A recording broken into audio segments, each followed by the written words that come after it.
শেখ হাসিনা হইতে দিব না। এনসিপির উত্তরাঞ্চলের মুখ্য সংগঠক সার্জিস আলম বলেছেন, সাবেক প্রধানমন্ত্রী শেখ হাসিনা ক্ষমতায় টিকে থাকতে পুলিশকে রাজনৈতিকভাবে ব্যবহার করেছিলেন।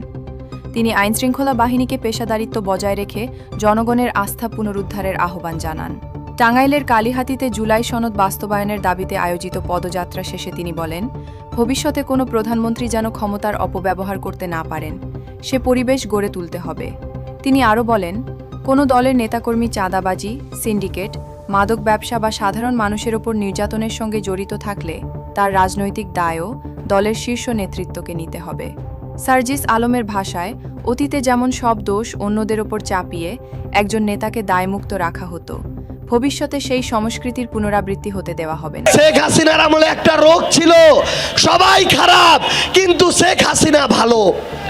আমরা আগামীতে এই রোগ হইতে দিব না যে বিএনপির অনেকেই খারাপ কিন্তু